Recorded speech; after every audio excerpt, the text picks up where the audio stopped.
Valhalla Golf Club this morning, we witnessed a car pull around us that was Scotty Scheffler was in the car. To be very clear about the details here, Scotty Scheffler has been detained by police officers, placed in the back of a police vehicle in handcuffs after he tried to pull around what he believed to be security, ended up being police officers. They told him to stop. When he didn't stop, the police officer attached himself to the vehicle. Scheffler then traveled another 10 yards before stopping the car. The police officer then grabbed at his arm, attempting to pull him out of the car before Scheffler eventually opened the door, at which point the police officer pulled Scheffler out of the car, pushed him up against the car, and immediately placed him in handcuffs. Scheffler was then walked.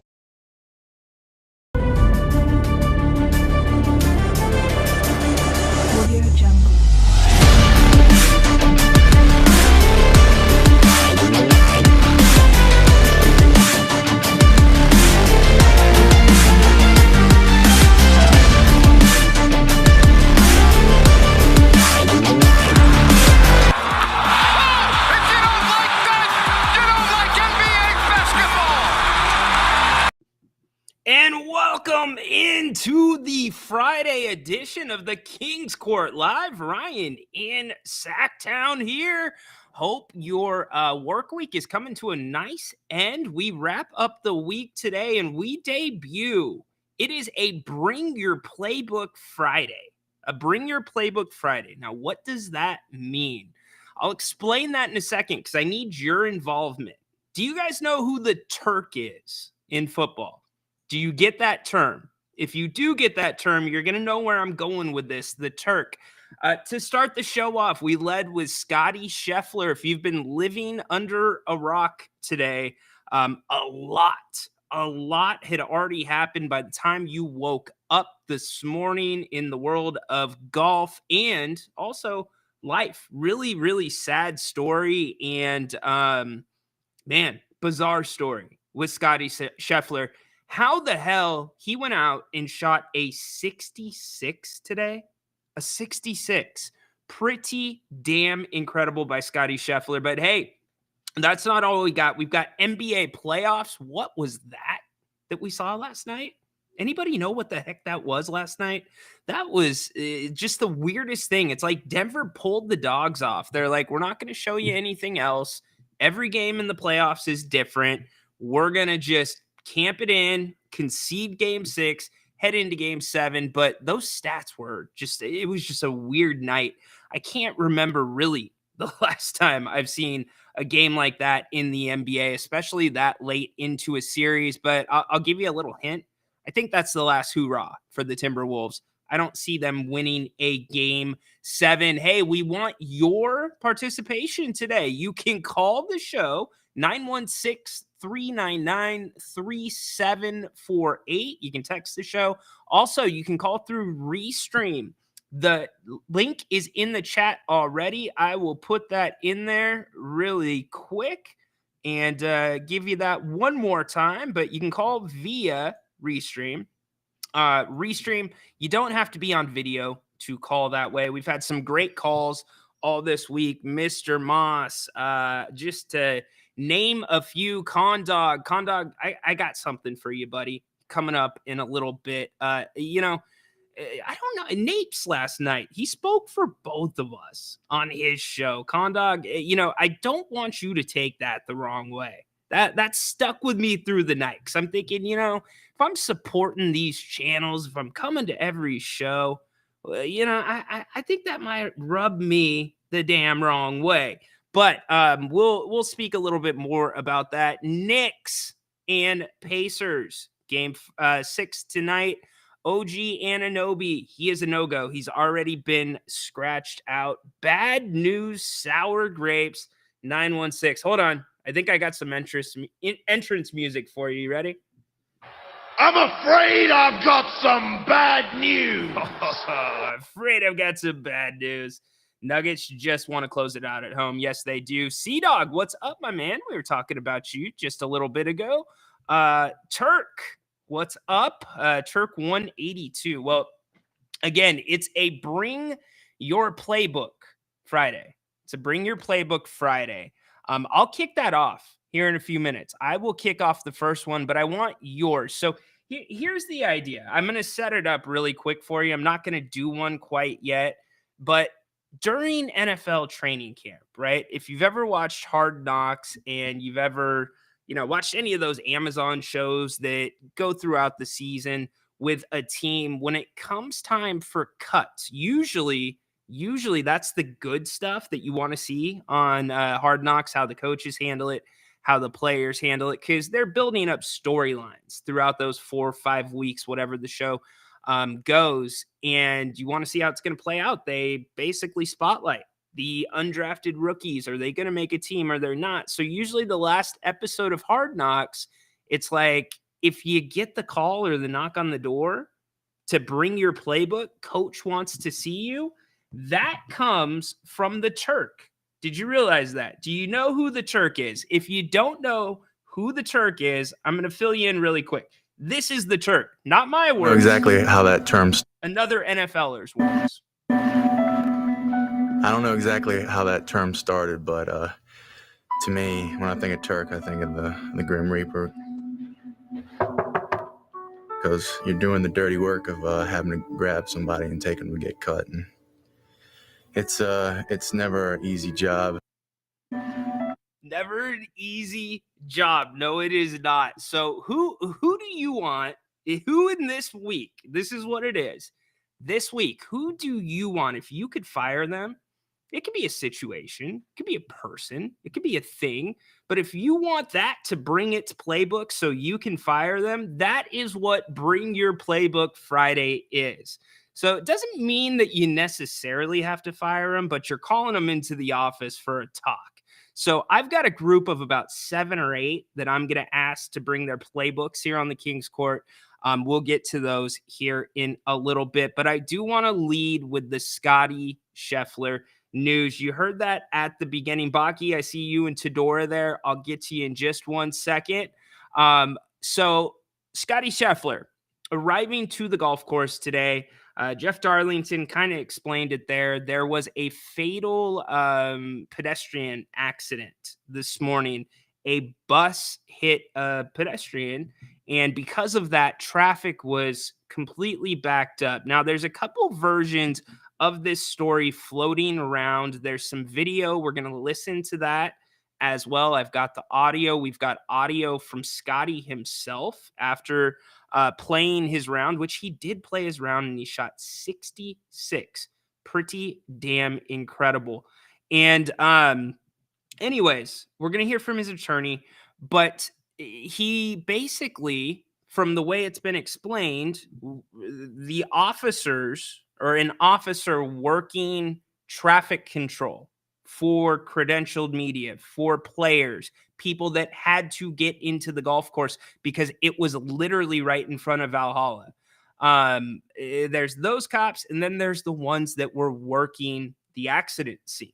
And so some of the news going around is Scotty was waved through by a cop on one side. He had showed his credential. The other set of officers clearly did not realize that was going on and thought Scotty was trying to go past the scene. Now, for those who are my friends that know me off the air, for many of you that watch every day, listen every day, there's a reason it's called the King's Court. I come from a legal background.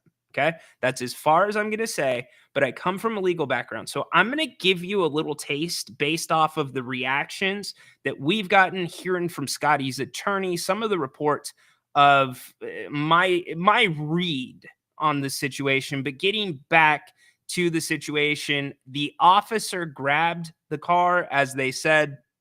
Scotty kept driving for about, I believe they said 10 feet, and then basically pulled out of the vehicle. He was arrested. He was taken to jail. He was charged with second-degree assault. He was charged with resisting. Second-degree assault there is a felony. And that's really important to me. And so I'm going to continue this conversation in just a few minutes about Scotty Scheffler. experts who ranked Daniel Jones the worst starting quarterback in the NFL can bring their playbook. Hey, experts, so-called experts. Connor's I'm C-Dog afraid I've got some bad news. has got some bad news for you. He's telling you to bring your playbook, get the heck out of Dodge. In fact, C-Dog, for you. he said, you're fired. Get out of here. So, C-Dog, thank you for your contribution. Bring your playbook. Baki, Tedora, what's up? Happy Friday. Holy moly, Jimbo Bowley. I can't believe this every night or day. I can't believe you do that. I can't. Of course. Of course. Why would I not? Listen, it's so great. Holy moly, Jimbo Bowley. It's perfect. So we are live. We got to get out to take some fresh air, and Okay. And to ride my bike. and we get to the place to lay some bets on tonight's game. So we are ready. She wants Oh. that. Me not. I don't want But- that. Okay, I you're just want to ride my bike. okay. So we're getting some action on tonight's game. What's the action looking like? You going Knicks or are you going Pacers? I was really apart, but somehow I think they're gonna pull it out, and we're going to the game 7. Yeah, I'm with you. I think that one had 7 without OG. Hopefully, the Knicks can get it in 7 and he's able to play. But this may be actually tonight the Knicks' best shot to win this one because their injuries are stacking up. And this, Baki, the postseason is now becoming who can stay the most healthy, who can be the most physical, and who can play the best defense. Definitely. Yeah, I'm sharing opinion. Definitely. If they gonna go in number 7, Pacers gonna be fresh. Definitely. No doubt, no doubt. So, you guys gonna watch the game? I know you've been taking a playoff break. Well, I don't know. Maybe we're gonna catch maybe a quarter or 2. Okay, you got to get a little bit of it if you're gonna put action on it. Well, good luck. Have fun wherever you're at. It looks like it's a good time. It's very windy, but it's okay. And I like it. You like it? Tell your dad to buy you a cheeseburger. I hear they're pretty good Why my in bike? Serbia. Too late now. It's too late. I'm mad at you, Dad. I'm mad. All right. Why? So since you're on a Friday, is there anything who do you want to bring your playbook? Like, who do you want to fire today? Can you repeat, please? So in America with NFL football, if a player's going to get cut and he's getting called to the coach's office, the Turk comes and gets him and he tells him to bring his playbook. So is there anything bugging you or anyone bugging you that you want to say, hey, bring your playbook. Let's have a discussion. Were you asking me about basketball? No, just in Particularly? general. Doesn't have to be basketball. Doesn't have to be sports. It could be anything. What's bugging you? Right now, nothing seems to bug me, but There I you don't know. go. So now we are definitely loose, and we're gonna wait to see what will happen this weekend. And what's up? We are waiting for Roland Garros. Dad, Yes. I mean, that's Right. that's the only thing in the sport right now that is gonna occupy my mind, so I can watch all the stuff. I mean, all the sports are finished in Europe. Okay, we got Euro 24, so soccer is gonna be rocking. So I'm going to Germany anyway. Oh. I'm gonna go. I'm gonna be there 1 month completely. I'm gonna see maybe 30 games. Oh, wow. Right. Wow. All right. I That's was freaking awesome. about to tell you this, but maybe some other time. Cool. We'll do it another time. Do I get a live holy moly Jim Bob Bully before we dismiss? Bowley, Love it. Love it. All right. holy moly, Jimbo Bowley. You two have a great time out. Good luck on your action tonight, and we'll Okay, talk see next you a week. little later. I All will right, buddy. ride my bike. Bye. Bye, Tedora. Oh, that's always good. I love it when they check in. That's Baki and Tedora. That's overseas, by the way. They are calling from Serbia. How about that? Pretty damn cool. We were going to get a little bit more into Scotty Scheffler, but you know what? We got Dirk on the line. We always have some damn good conversations about the Kings. Happy Friday, Dirk. Happy Friday to you. What's up, buddy? What's up? I saw an interesting conversation topic related to PJ Washington and Daniel Gafford that I wanted to chat through with you, if you're up for it. Let's do it. All right. So could the Kings have traded for those two? Absolutely. Would you have wanted them? Absolutely. It's 100%. So do you think the Kings would have been as successful with those two, or let's say one of the two, have we made that some sort of trade? The Kings have, it's funny you bring this up because I said it yesterday. I've said it almost since last season.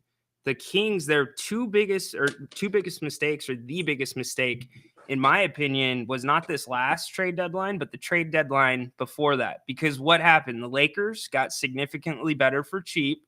They make the Western Conference Finals. They were floundering when they made those trades. Now this year, Dallas, couple trades for cheap.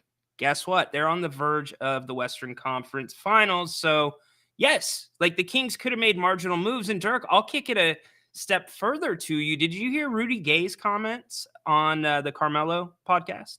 Yeah, I actually mentioned to you last time. Yeah, I did. So one of the big things, and maybe I don't remember if I brought this up or not, but Rudy Gay was pretty he didn't mince words about wasting his prime. And I look at De'Aaron Fox, I look at a Domantas Sabonis, I look at a Malik Monk. Could that figure into this equation that we're trying to solve about what the hell happened this season on and off the court? Well, it's interesting because I was comparing the two teams, and their situation. So you've got Kyrie and Luka, right? And Luka gives you stats across the board, kind of like Sabonis, about half as much scoring potential, right? Yeah. And then you got Fox, who offensively, they probably offset a bit as far as what they give you, Kyrie versus Fox, So why wouldn't the Kings be in that deal where Daniel Gafford was traded for Rashawn Holmes and a first-round pick? That's very interesting, right? The money definitely plays a part in that with how they're going to reset. And then I started evaluating PJ Washington versus Harrison Barnes. And that's where it was a little eye-opening for me. So first of all, Gafford probably doesn't make as much sense because who's shooting threes, and so you want Sabonis to play the 4 and Gafford to be your 5. Theoretically it could work, but I think in the season that was probably immediate change to the offense that had already produced a winning record. So I get that maybe that's not on the radar there. I started thinking about PJ Washington versus Barnes and take playoff performance out of it for what he's doing for the Mavericks. Sure. Stat wise, he is a little bit less good offensively, but better defensively, right? He's also younger. But some of the aspects of what the Kings lack, Harrison Barnes gives you, like, for example, leadership. I know that that gets talked about a lot. Yeah. But I think that's a fair criticism of Fox and Sabonis is that they don't come across as leaders in an organization. And so I was looking at career stats, Harrison Barnes versus PJ Washington, and PJ Washington was like a 32% three-point shooter this year. And but Harrison Barnes' scoring was down. So I have to think the Kings weighing that decision are probably thinking Barnes gives you more of the intangibles that fill the needs on his team than does PJ Washington. But then they didn't get out of him what they needed. And that's where I'm like rethinking a little bit more about Harrison Barnes' value. Last season, what was he, 15 a game? And we don't run any. Was he 15? That seems a little bit high. I'd have to double check. That's the one stat I didn't look up before. Okay. I think he was a little bit lower. I know he was in double digits, but 15 sounds high. I'll look that up right now. He's 10 this year. Okay. And with us not going to him, I think that's the big mistake. I think the logic makes sense in my head about why you don't go like for a trade for maybe Harrison Barnes, PJ Washington, because they ended up trading 2 second-round draft picks for Grant and to get Grant Williams, Seth Curry, and a first rounder. I'm like, Grant Williams doesn't move the needle for you. They're just trying to reset. But if you would give up Harrison Barnes, I think it wouldn't have. First of all, I get the logic of not doing it, but it makes me conclude that what needs to change moving forward, if we run it back with Harrison Barnes, is the offense needs to change. And you have to wrest that control back from Fox Sabonis, at least in crucial moments, because he is more efficient a scorer than PJ Washington is over the course of his career. If you could get him back up and get plays designed for him, I don't know. How do you feel about Harrison Barnes' versatility offensively? I've never asked you that question.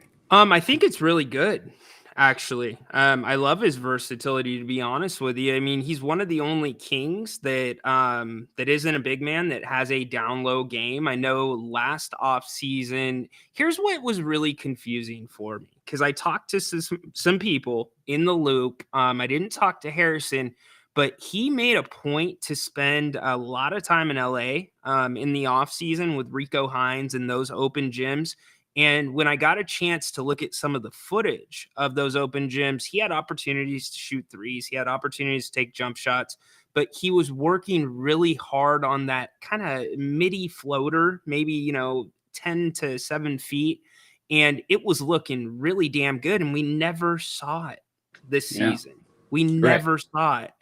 And so, these guys go into the offseason with a list of things to improve on. We know what Sabonis is. It needs to be, he makes great decisions. He just doesn't make them quick enough. So he's got to be better at that. And then he's got to improve the 3 ball. And, I know Doug Christie is Sabonis's individual coach. I would put Luke Laux with Sabonis. He's the shooting guy on that staff, in addition to Doug. But going back to your question, I think the problem here is, and the part of the equation that we're not putting into this or into the conversation, Dirk, is Harrison's proven quantity. We know what he does. He is a proven product.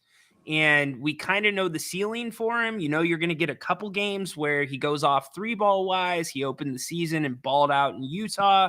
And then you're going to have the quiet games. So I guess if this was a team that was doing this to me, Dirk, heading on the up, as opposed to kind of flattening out and plateauing this year, then I get why you'd be more conservative. I think at this point, and now you're seeing it even more, Sam Amick just said it the other day with Dave and Jason, that the Kings need to swing for the fences. And I hate the thought of that. It's awful. They didn't need to swing for the fences earlier this season, last offseason. Now they do. They've put themselves in that position.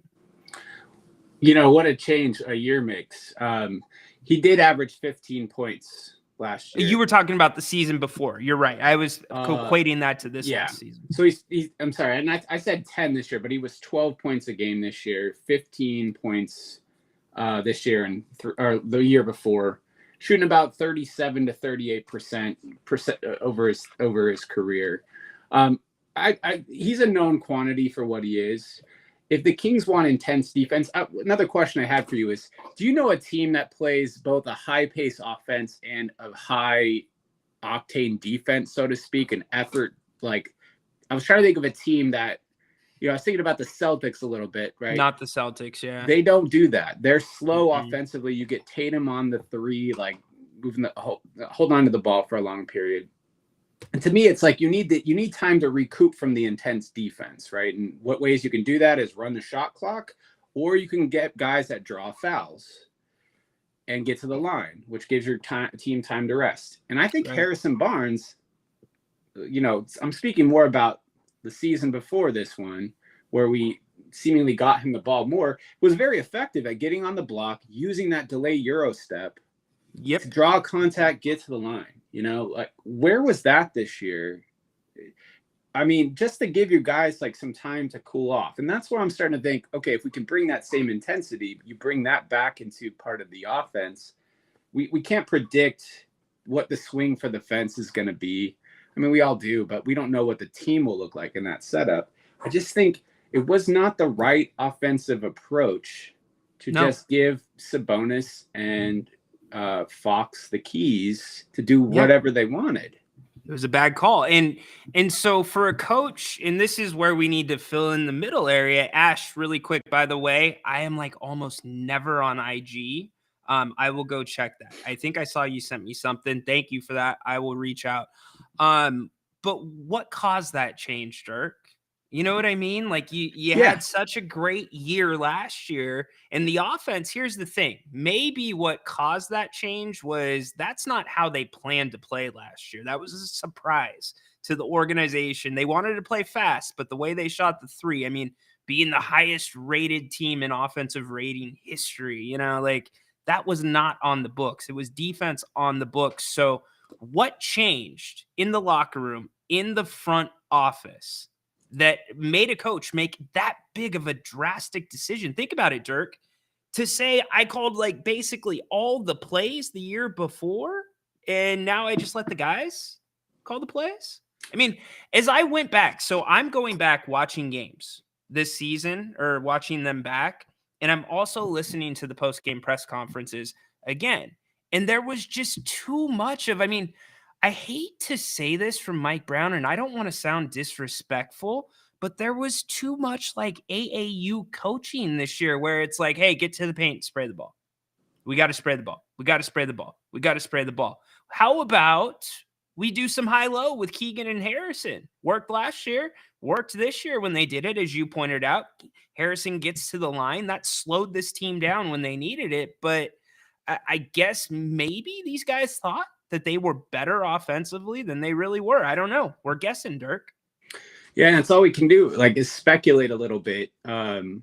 Maybe he just had this thought that Fox and Sabonis have an infinitely high ceiling, and you just have to put it all on your stars to become LeBron James and be like, have no weakness essentially. But I think I see Fox's shortcomings in some way. Like, I'm still Team Fox, but have a coach in there that can, hey, say, I'm going to make the decision. I'm not saying change the coaching staff, but I would like to see them evolve and recognize in certain situations they need to make better calls or dictate where things need to go, because it has to be a diversified offensive approach to keep the defense honest, I think.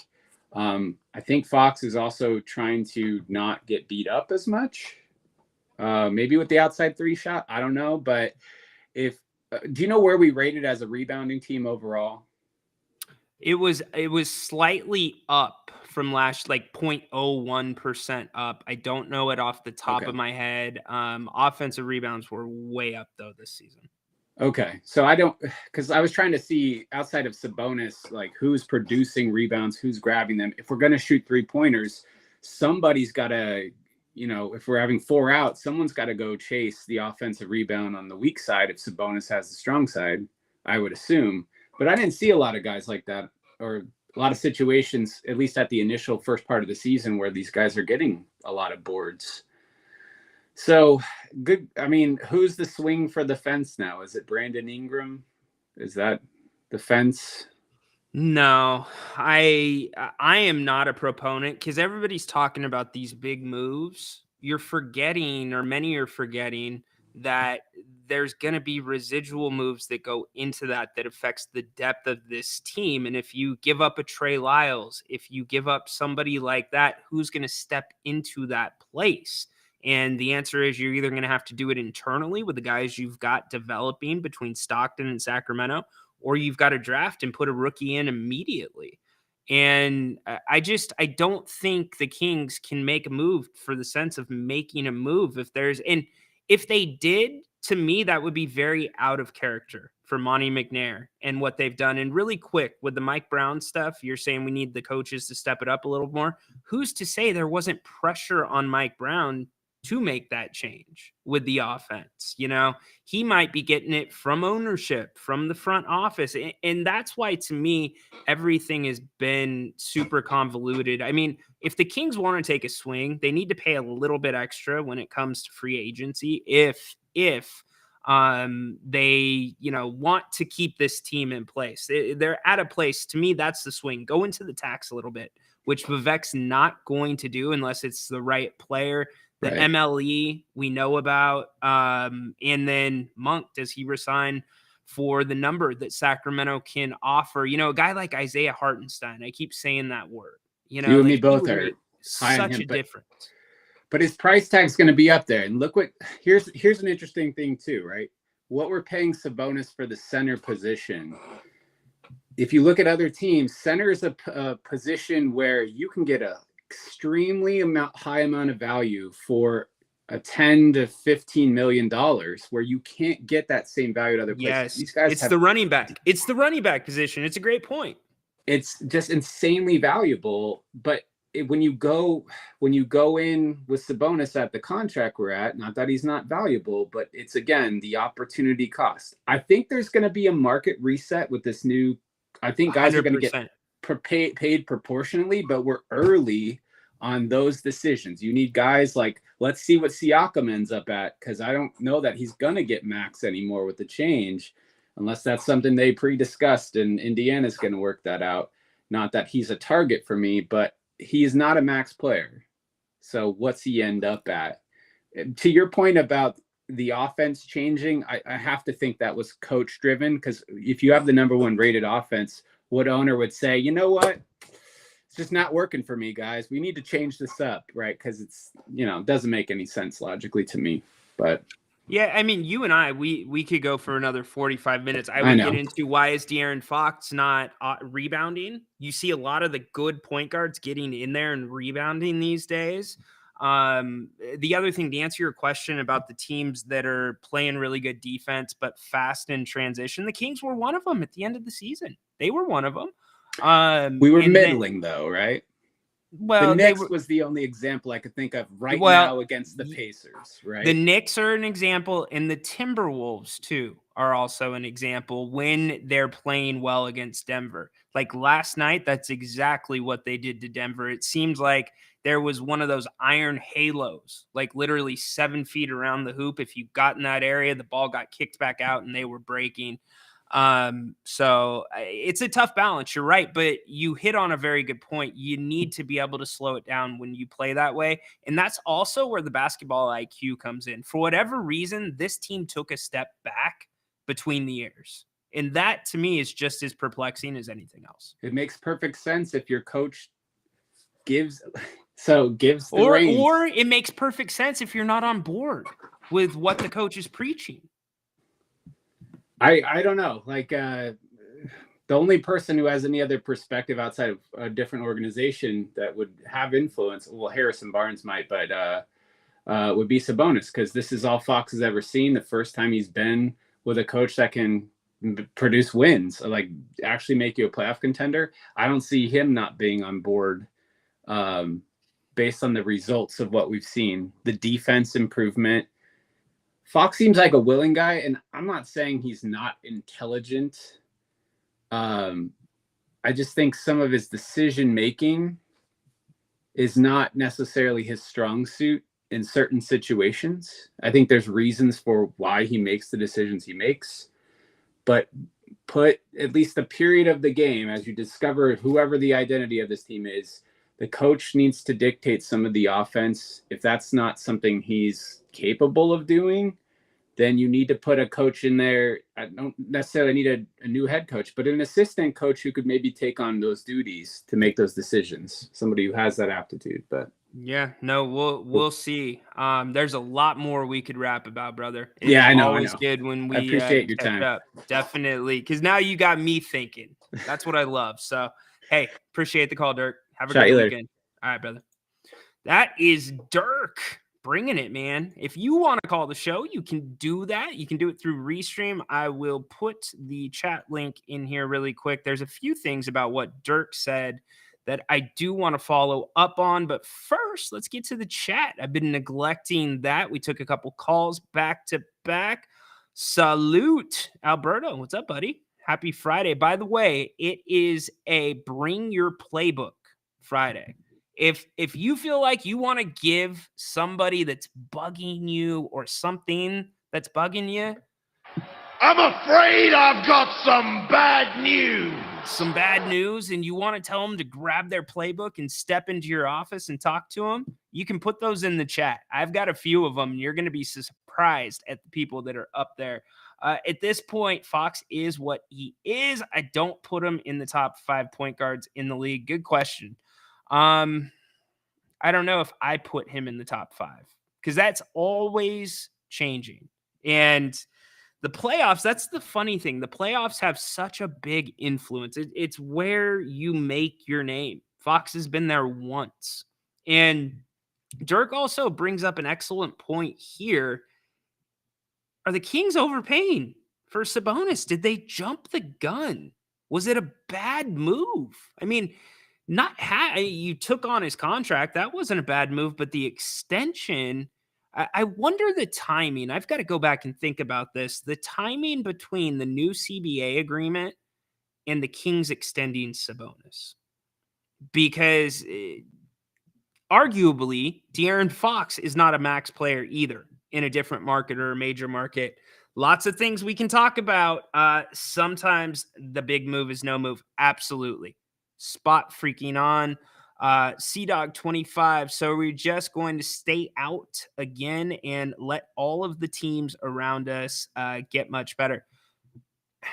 Look, I didn't have a problem with the Kings running it back.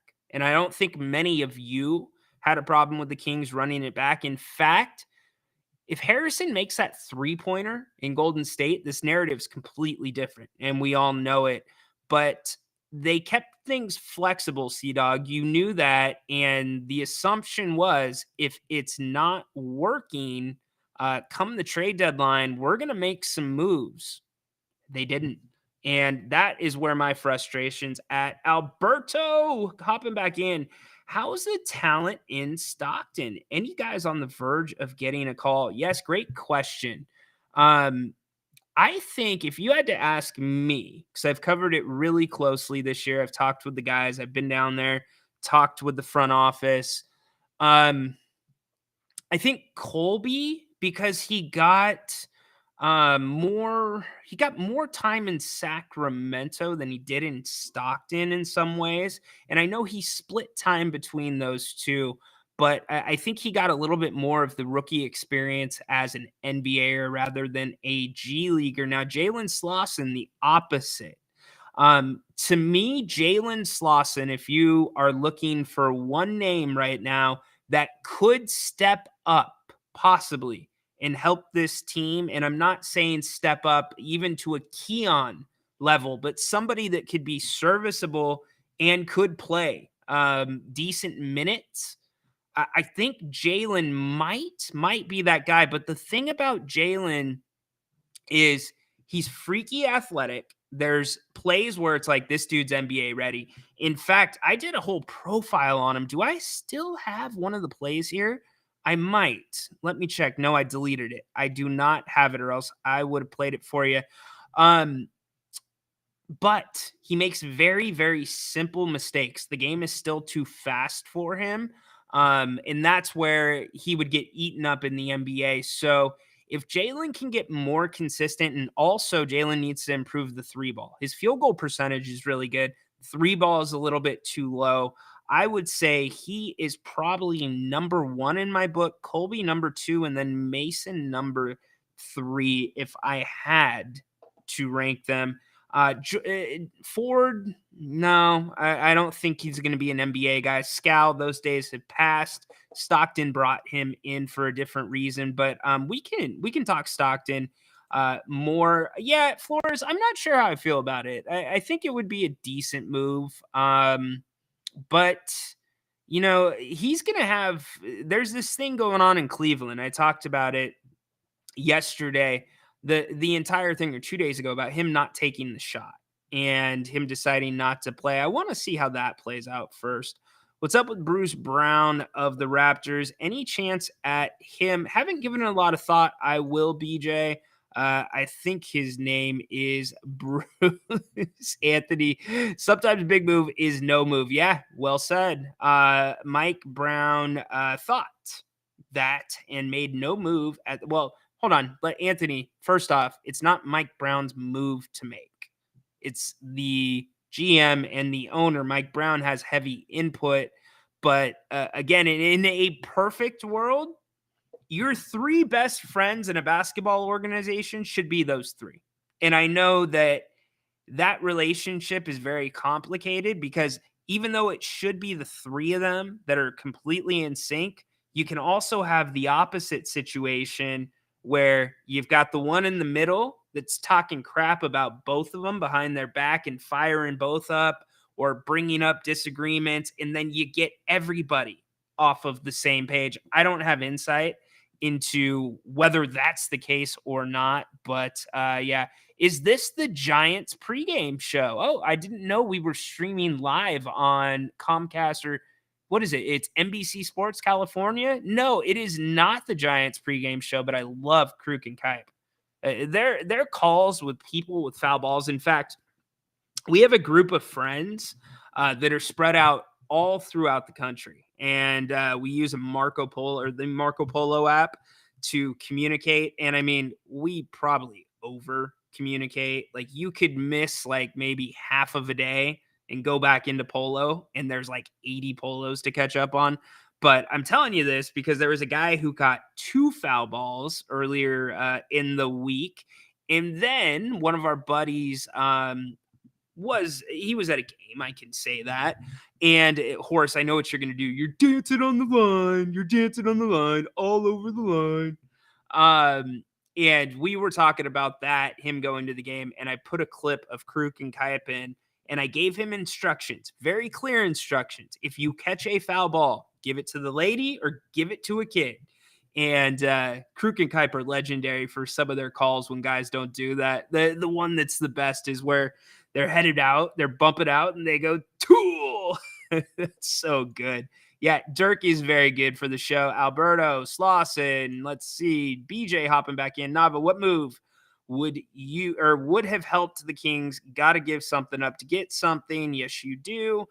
There are 2 other players in the league that do what Sabonis does, Jokic and Sengun, but Sabonis doesn't do it as good as Jokic. So, and I would say Jokic probably opens up the floor a little bit more than Sabonis does as well. Decision making, a little quicker, bigger. We know that, but you are right. Those 3 are all in a category.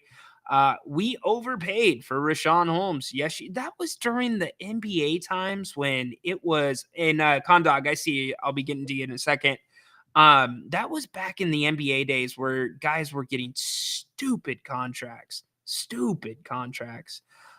C-Dog hopping back in, but now we missed the playoffs, so running it back was a failure in hindsight. I don't know if it was a failure. Sure, missing the playoffs, that's a failure. I get that, but I'll stick to my guns here. The Kings' offseason priorities last year were to protect the rim, rebound better, and to have more depth off the bench. They accomplished all 3 of those. Now, the depth off the bench did not work out as well as we wanted it to.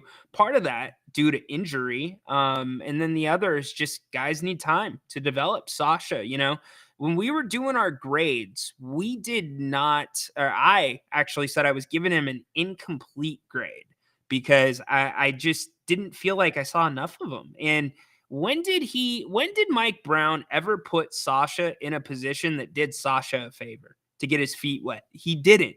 Sasha was, for the most part, coming in like the break the glass in case of emergency kind of thing. And, that's not really how you want to bring. Yeah, I knew you were going to do it. I knew it. Not really how you wanted to bring somebody in, get their feet wet in the NBA. How can we not make a considerable move after time and time again? It didn't work doing the same thing over and over and expecting a different outcome is the definition of insanity. Okay, C-Dog, let me kick it right back to you then. De'Aaron Fox, and I'm using him as an example. If we go off of what Rudy Gay said, and let's assume that some of that existed, maybe my prime's being wasted. De'Aaron Fox is quickly approaching Boogie Cousins territory, like where it's getting uncomfortable. Is he going to be the guy, or is he not going to be the guy? And I think De'Aaron Fox knows his best chance to get the most money is here in Sacramento. Now, I don't know what it was about or what happened this year where he wasn't talking to the media and such, but it seemed to have gotten cleared up. But here's the thing, Sea-Dog. I look at De'Aaron Fox, and it's like the Kings are in a super similar position, or at least this coming offseason, they will be in a very similar position as Cleveland, where it's like, what are we going to do about Donovan Mitchell? Donovan Mitchell still has another year on his contract and then an option.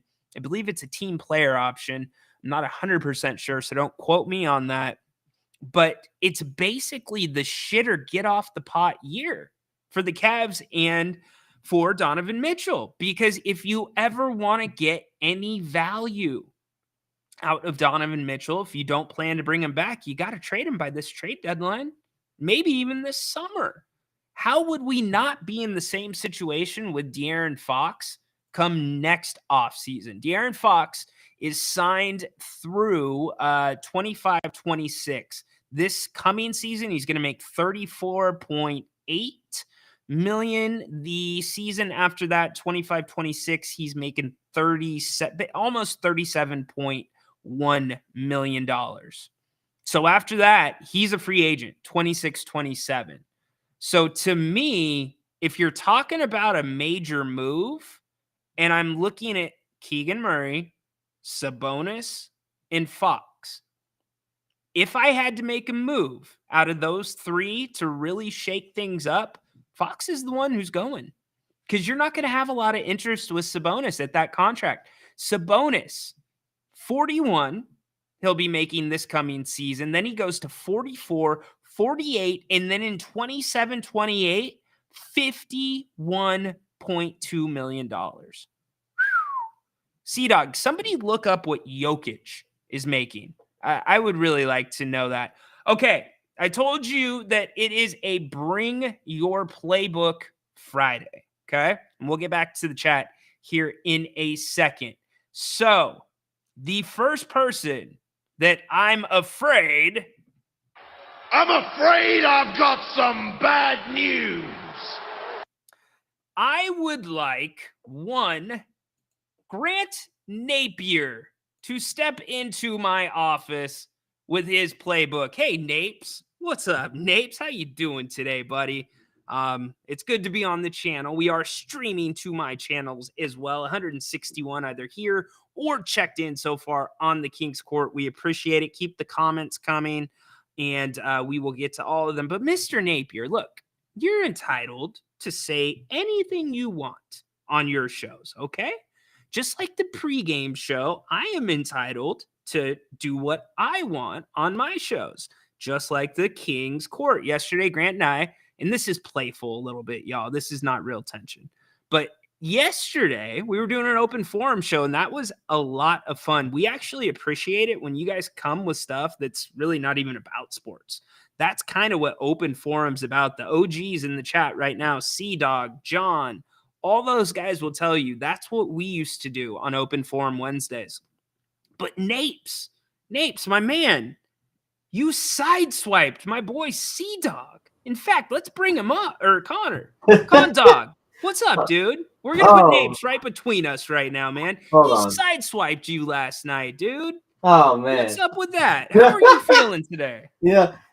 You know what? One thing, I'm used to Grant, just being blatantly honest with the stuff. So, I've listened to him long enough. I don't take anything like as personal shots. All right. Well, I kind of get where he's coming from, but I mean, hey, if he wants me to have less airtime, then you're gonna be a lonesome king quarter, Ryan. Dude, and I was kind of like, I kind of had to pull the Madden out. I'm like, look Watch what this guy here does to this guy here. I'm like, dude, you just took him out. I'm like, don't talk about my shows. If Condog wants to call every day, he can call every day. It's an open forum here. If you don't want him calling every day on your show, handle it. But don't drag me into it. So, Mr. Napier, you can keep your playbook. I am not firing you, but you have been warned, Grant. I don't want to see you back on this segment again. See, Condog, what's up, man? You know what? I think the main reason why the Kings didn't make the playoffs this year. Yeah, there was a lot of things, but honestly, I think the main reason is that we had to play our worst matchup 6 times in the season before the playoff. We had when are you ever going to play your worst matchup that many times? Dude, if I didn't have losses to Charlotte, Detroit, Yeah, Portland, undermanned. Okay, as a regular non-division opponent, we shouldn't have played them more than 3 times. I don't care. They had as many bad losses against bad teams as they did to the Pelicans, man. Yeah, but again, the most you really should be playing a team is 4, and that's in your division. If we played Pelicans a regular, 3 games, that's 3 extra games that maybe we're playing a team that we do beat. Even if one of those just turns around, because then we'd be a higher seed than the Lakers, and we'd probably sneak into the 8th spot. Yeah, I mean, yeah, but every team kind of had to go through that, right? Because the in-season tournament, that kind of made things weird. And then the NBA has been pushing these back-to-back, not back-to-back, but where teams play each other 2 times in a row. Yeah.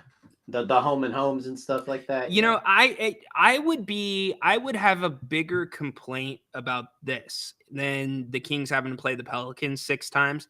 The Kings played the Warriors 3 times in the first 45 days of the season. And it was ridiculous.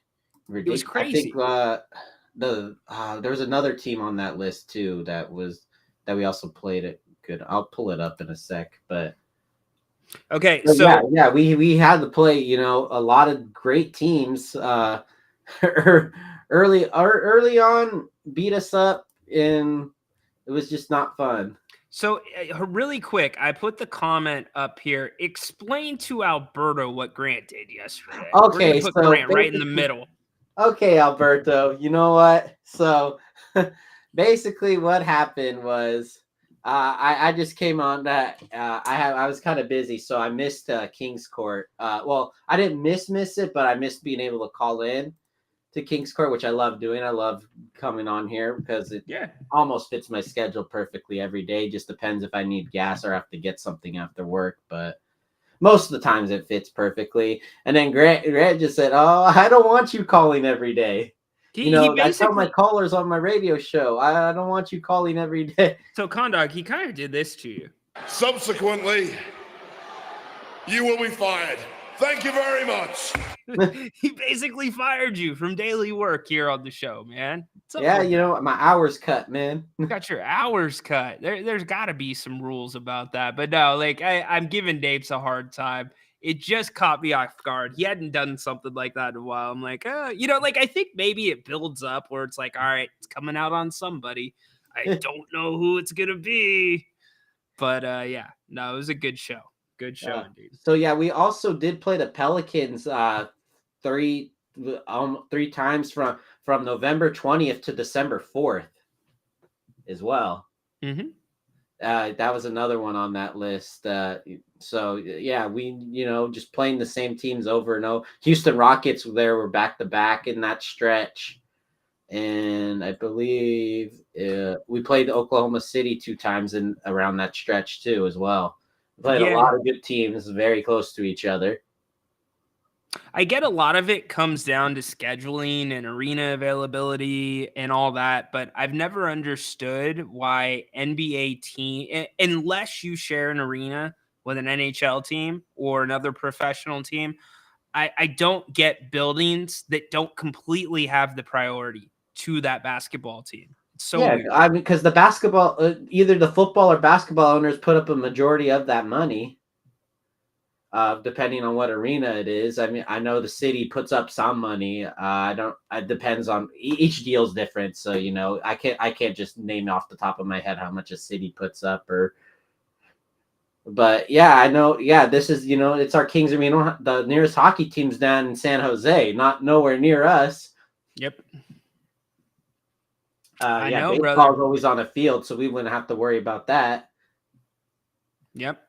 It's one of those things. The NBA and the NFL are getting a little bit more brazen with their schedules. They changed the rule, the NFL last year for this season, that you could have multiple appearances on Thursday night football. You now have 10 teams that have multiple 4-day turnarounds. And in fact, there's 3 other teams that you could add to that have 4-day turnarounds, but they're a little bit different. So 13 teams with 2 4-day turnarounds. Come on. And Condog brings up a really good point. Where was that at? Or Sea Dog brings up a good point. Somebody did. I can't find it right now because the chat's moving.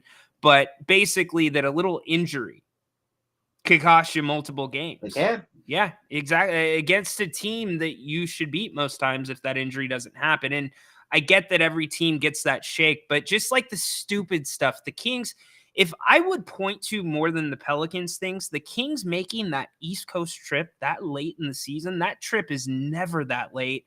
And they had done a 7 or an 8 game road trip?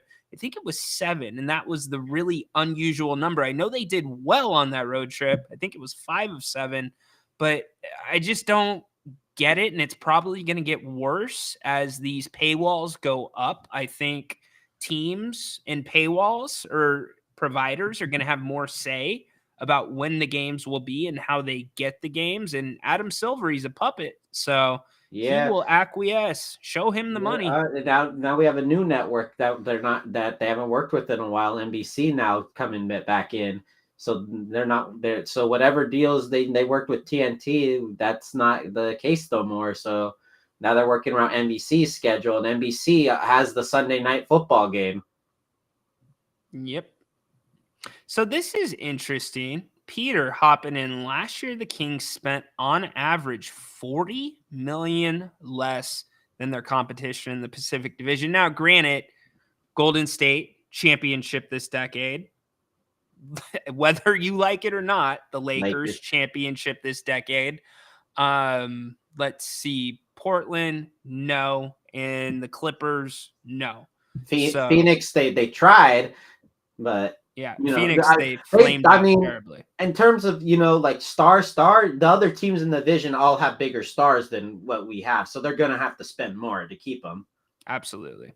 Absolutely. As much as currently I would say Fox is a better player than Kevin Durant, but Kevin Durant's been in the league longer. He's been in championships, so he's earned that.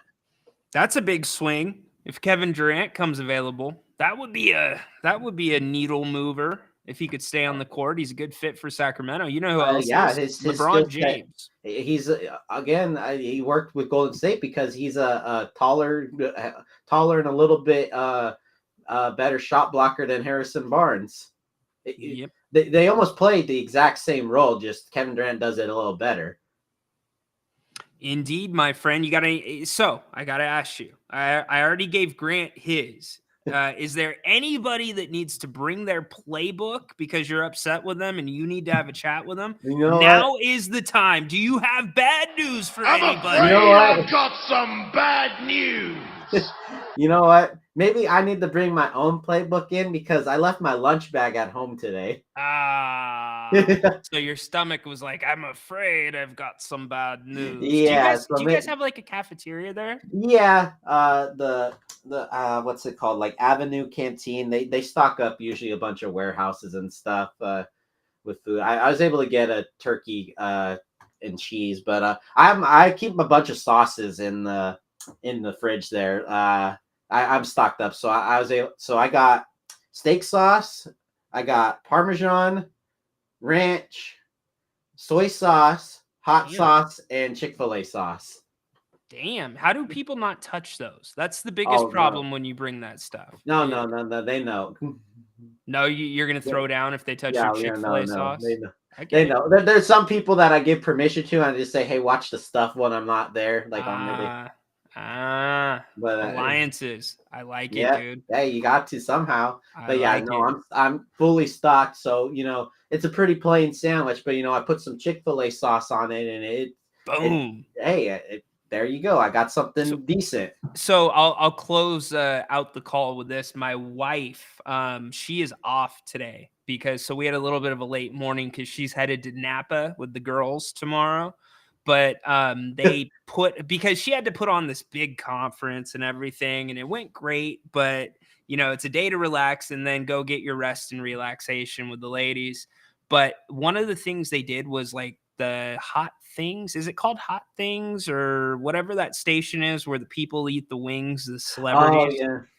So they did a thing like that at their work, and she ended up with half of the hot sauces, and she loves hot sauce, but some of these combinations are freaky. It's like, what was it? It was Chipotle and chocolate.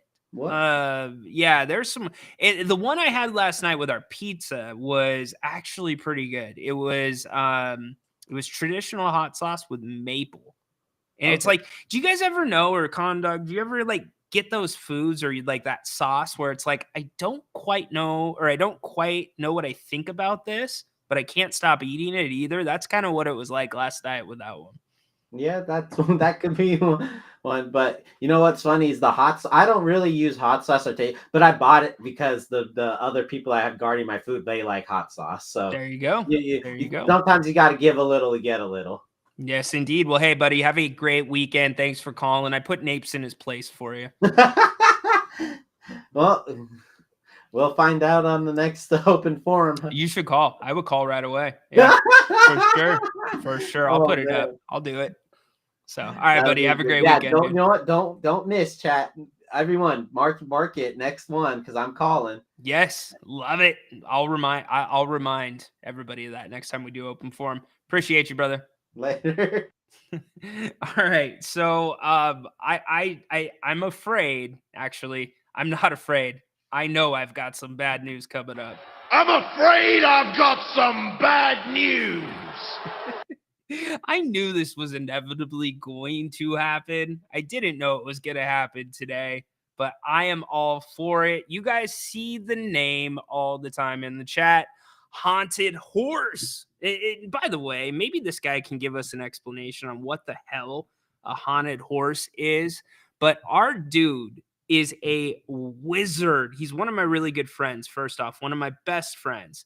But he is a wizard when it comes to audio engineering, when it comes to anything digital editing.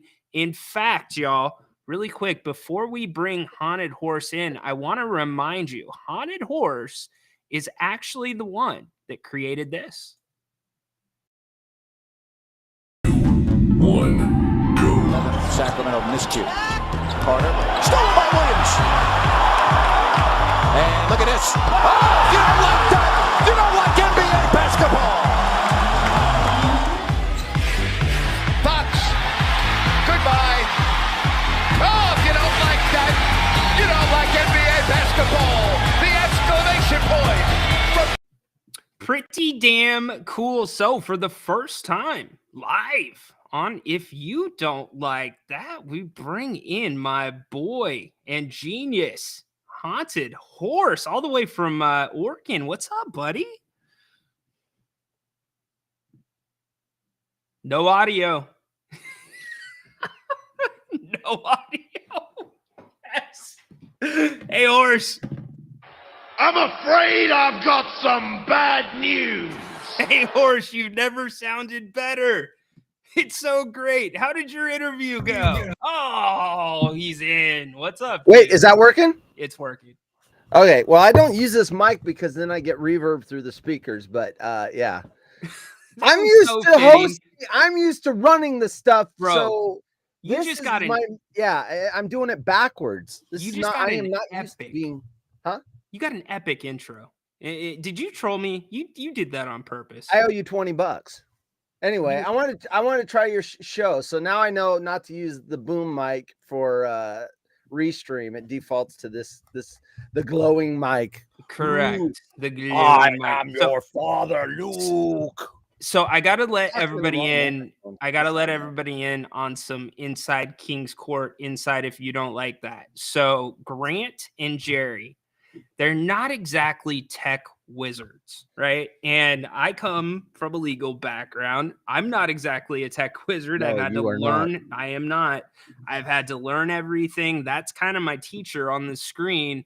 But anytime something went wrong on a show, IT wise, didn't care what time it was. The first thing, right? Get on our horse. Get him on the line. What's going on? Get him on before halftime. We need on our horse. Get him. Go get Chris. So you were the go-to anytime. something was wrong. Yeah. That the backstory on that intro. I don't think anyone knows that the King's clips or whatever. I think he gave me 24 hours to do that. He goes, I need it tomorrow. And luckily, I was taking a vacation day, so I built that out real quick. He knew the clips he wanted. That was beneficial. He's like, I want this one, this one, this one, this one. I came up with the background music. I had to find some music that wouldn't get you a copyright violation. So I found some free to use music, and and then that explosion at the back end. That was fun. That was fun making that. I look for purple things.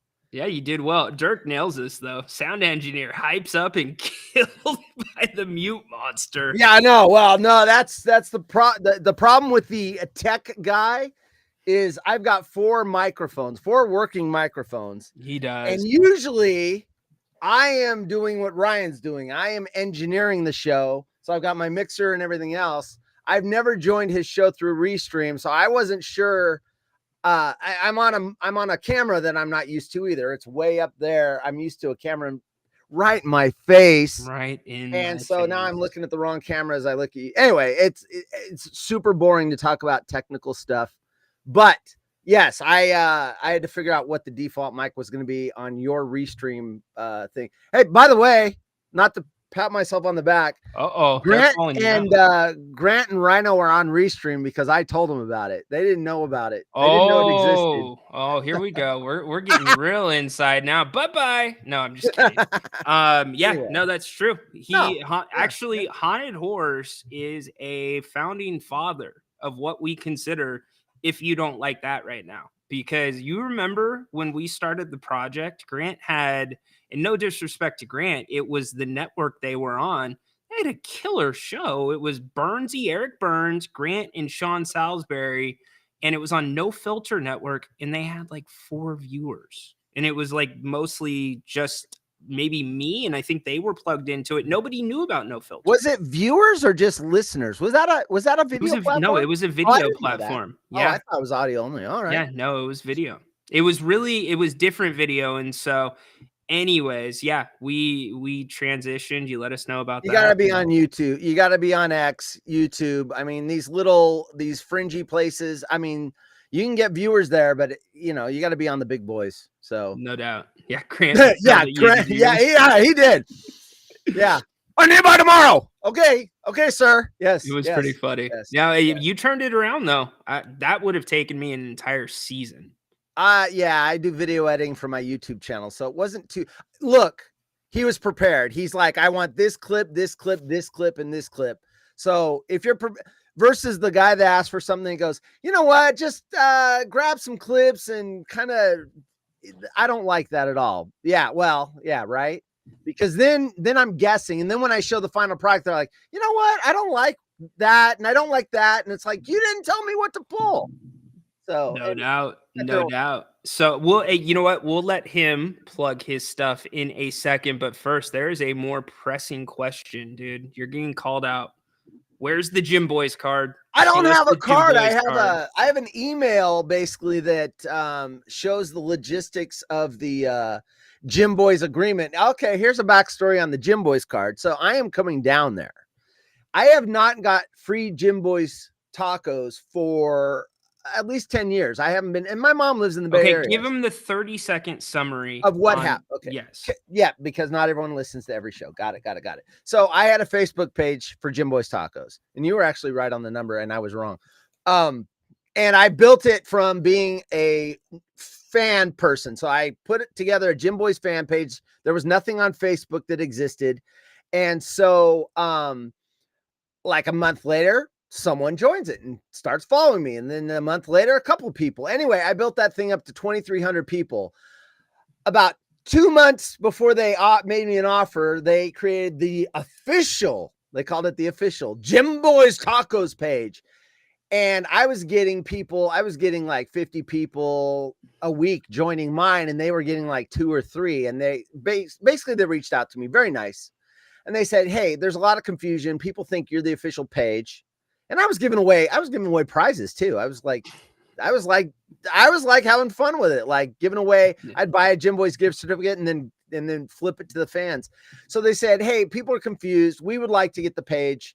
I said, whatever, make me an offer, whatever. So they gave me $500 cash, and I still got the canceled check. So there's another proof that I sold it to them. For the next part of the story, they said they would call me the #1 Jim Boy's Tacos fan anytime I reacted with the Facebook page. And the third thing was I could have Jim Boy's Tacos for free anytime I come down there to visit. That's the one that everyone loves, the free grub. And I've already hit them up. I usually hit them up for about $50 a visit when I get in there, because I'm taking stuff back to Oregon when I could drive through there. Jim Boy's yes. Free packets of taco sauce. Exactly. Yeah. Yes, prizes. So now we fast forward to now.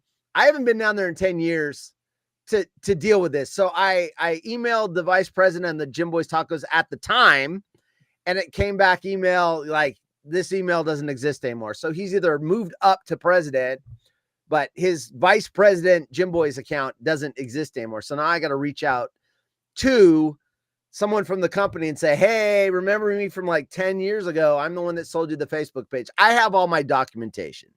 But like you were saying, anyone can make that stuff. In fact, I can already tell some of your fans are going to listen to my story and go, hey, I'm the guy that did it. Remember, it was 10 years ago, and I sold you the page, and you gave me $500. And yes, right? There's going to be 10 people claiming to be me now because they know the story. Anyway, so I got to find a working email and work my way up the chain of command and tell them I'm coming down there, because you and I are going to have Jim Boy's Tacos. So I had them earlier this week, 70 cents this month. Yeah, they're 70 cents tacos. And I don't get anything for promoting them. They don't sponsor me.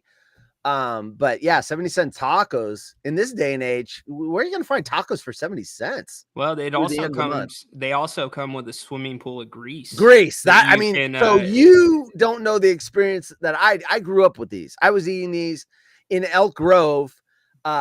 I don't even think the location exists anymore. I would walk up there. I mean, Sacramento, for those of you don't know, I do live in Portland, Oregon. My dad moved us up here when I was in 6th grade. My parents divorced, but I grew up in Sacktown. So I am Elk Grove. Rancho Cordova, we had a house. We lived out in Sheldon Hills for a while when they wanted to have a farm where we had cows and horses and all that. That lasted about 3 or 4 years. And they're like, oh, hell with the farm life. We're going back to the city. The city at the time was Elk Grove. I lived in Elk Grove when there wasn't a McDonald's there. There was no chain anything. There was no Safeways. There was no McDonald's. It was all local. The taco shop was Taco Aki. That was the Taco Bell in Elk Grove. Taco Aki. And Marval Market was the grocery store, and Bel Air Market was the grocery store. Yeah. So I grew up in Elk Grove when it was a hick town. And now it's a city, a suburb of Sacramento. Well, now we've got hoods in Elk Grove. You're either 99 side or 5 side. And we didn't go out to 5 at the time. It died at 99 where Pizza Barn used to be. That was the end of town right there. Yeah, and Romanowski. Look at Jim Boy's always gets so much run. Look at Dirk's like, shut the hell up. What? Meal. Like $3. It's a great meal. I grew up on that. The first Jim Boy's experience, even before Elk Grove, was when, you said there's 2 in Elk Grove right now. There's 2 locations. There might be more than 2. I think I know 2 for sure. There's the There's the one that's got a drive-through and it's a standalone in a dining room, and then the other one is off of Laguna and Bruceville. Yeah. So I've actually got the taco wrappers. I save that stuff because I love, smell it anytime I get the urge. So the whole reason about the wrapper is it's open on one end and it's closed on the other end, and that's to keep the grease from dripping down your stomach. Oh, really? Oh, someone's off work. Hey, happy weekend. That's our buddy Patrick. He's getting ready for a big game tonight. Big game tipping off in about an hour and 45 minutes. Big game. Knicks and Pacers. Oh, he's from Long Island. He's a Knicks guy. So Knicks fan. He's a Knicks fan. Well, good luck to you and Grant. I know Grant's a Kings guy, but he was a Knicks guy before Kings, right? He grew up as a Knicks fan, I believe. Yeah, he talked about it all last night. It's an amazing story. Like for us, it's Rangers, Knicks, Yankees. Was he Yankees or Mets? I forget. Yankees. Yeah. For us, it was like it's kind of foreign, but for him, it's a way of life out there. Like he grew up, he talked about it last night, 3 years old. First mememories at a Yankee Stadium at a football game for the Giants. So yeah. Cool. Oh, and Giants, we forgot about football. I can go 49ers if you want. How about you go Niners. Gym Boys? You're talking Gym Boys. You might as well shoot. I got you want me to put it on? You have it it's right here. there? Right here. Yeah, put your Gym Boys on, brother. Haunted Horse getting some extended run here on the King's Court. He can have as much run as he wants. You can fight me over that. He's engineered a lot. Wait, here it is. On these channels. Here it is. Now I feel like 12 wood putting all these hats on. Yes. Echo, turn off his lights off. That's blinding. Echo, turn off his lights off. There we go. So guess where I got this hat, ladies and gentlemen? I am doing a show on a Thursday with my boy Rhino in Socktown, and we're getting ready to wrap up the show. We got 10 minutes to go, and all of a sudden he goes, "Hey, go downstairs. You've got a package at the door." And I'm like, "Are you stalking me? I mean, do you have a camera outside my house?"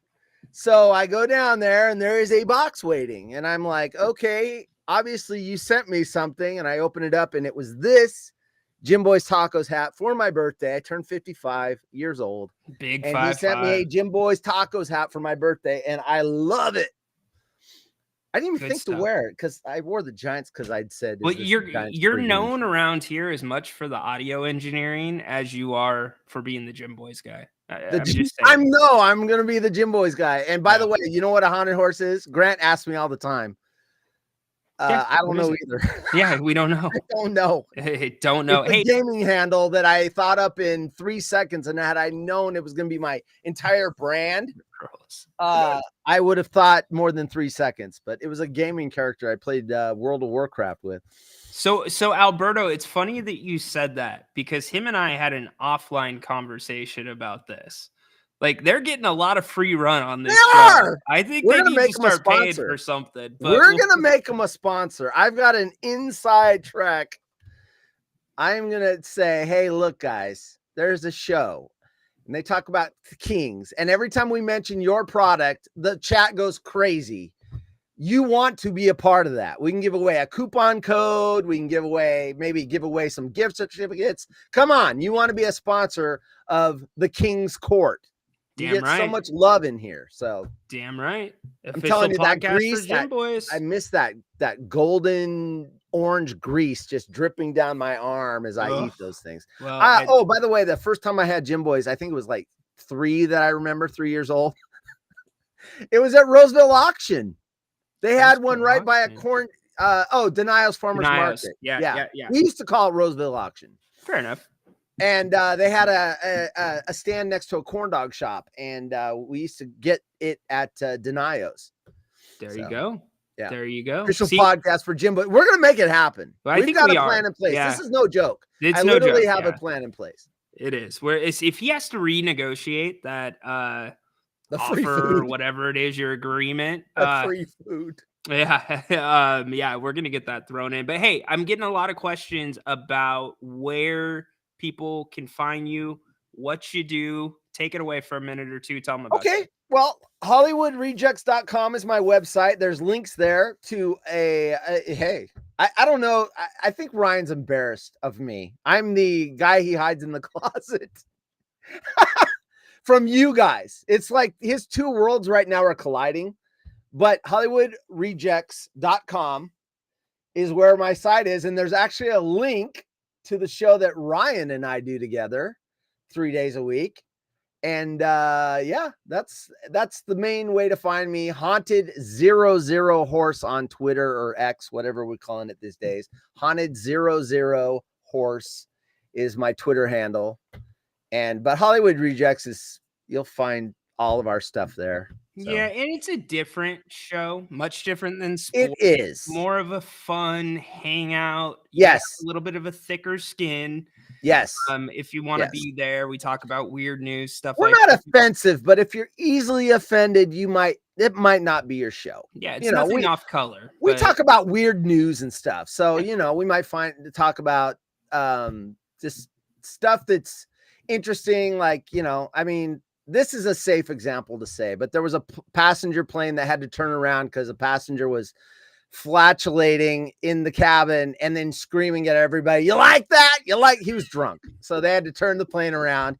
So stuff like that. I mean, Dumb and Dumber fart humor. Yeah, it's that. Yeah, we have some fun. I get to let my hair This down is a more bit. mature channel. Yeah, and there's a lot of you're very involved with the Jim Rome show too. That's actually how you and I hooked up. So he is a very well-known clone amongst the clones. Yep. We talked about Bella B last night on the show, and her getting read by Rome. Yeah, I wouldn't say it's a Jim Rome show, but I'd say 5-7% of the content sometimes Jim Rome drops with your name in them. So anyway, I'm boring your audience. I apologize. No, you're good, dude. I'm so glad you Haunted Horse Show. Dude, I'm glad you came up, and I'm glad this is your show. Hey, next time you want to come on the King's Court, call me next time, and I'll make sure your mic is working. How about that? Yeah, right. I couldn't test this. Because usually I do a show and I can test my equipment. I literally was coming in blind or deaf, I should say. All right. He is Dirk. He definitely is off air now in Sacramento. In fact, he's off air. Sacramento is not the only major market. That was kind of one of the originals. He's not in he's not in San Diego right now, but everything's moving digital.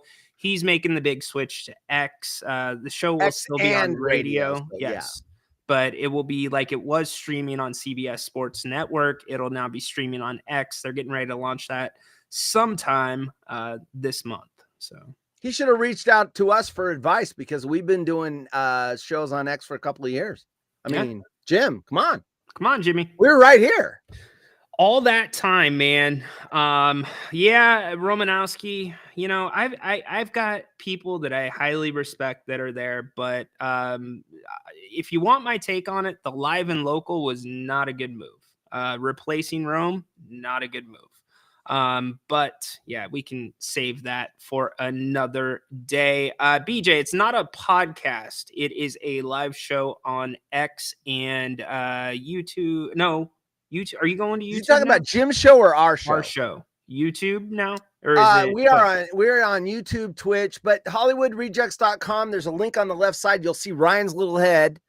It's called the water hole. You'll see Ryan's little head. You'll see my little icon, and it'll say either old shows or live shows. And then there's a calendar that tells everyone what time we go on live. Yep. And it is a different show than this. I mean, we talk very little sports. So he is a character, John. Yes, he is a character. You know what? What's funny is I don't know how some of your older fans with you and Grant, I remember your first shows. I've been doing this longer than you. Yes. And you were like deer in headlights and like, oh yeah. Yes, Grant. I think the Kings should definitely and now he's turned into that. I was like him when I first started. And we had a guy that was doing it before us, Jeff. And I saw that guy and I'm like, God, he's so smooth. And I'd get in front of the camera and go, hello, everybody. And you get comfortable when you do it enough. You do. Amen. Everyone. Yep, Doesn't you matter forget, who it is. So you forget the cameras rolling at some Yeah. point. You're just having a conversation. So, Yeah. dude, yeah, I any love this guy. This guy is awesome. He is going places.